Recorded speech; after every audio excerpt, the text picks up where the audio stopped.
Oh. Sin cup an bag? Yeah, maar tá flat whites beag. No, dat is maar jou go to give me proportional. Dat is go cute. Tá mission níos orda ná tusa, right?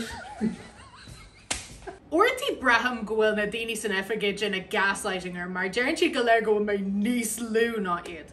Nuair is léir go muid go léir ar choíirde. Oh, gur mágad Sinead. Anwer Vivid. Seachas Sinead. Tá si sin níos irte ná mé. Wait, mahu, short king. Hear this short king on. Knee short king May. Slightly above average king. I mean, yeah, Talcuna sort delusional. Like, is short king, James? College intervention Ella a game of Vercuna. Kajeta an an Shaw. Captain G goes in his eyes on the look. Seachas mission war Cruisegan.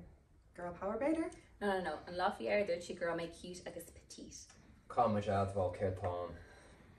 Delusional era? Gaslighting. Amity act? Reverse height dysmorphia. Siimfu an ceart dat. Intervention? Intervention? Intervention?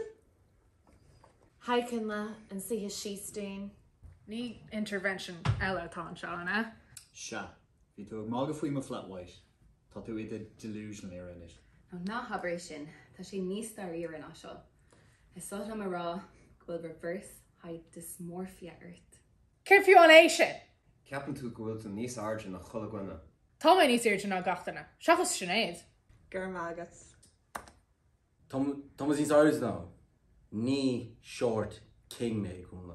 Ach! Dirk tú Lafayette girl make cute agus petite. Well, tá me cute. Ach tá me níos air than a who. Ní chreidim sibh, tá mé nána brawnú a seacha versúla. Ní nach in Iber Night. Bé mé rá gan nóméid. Éidir bhd. No mé ben, tá mé above average for an Irish female.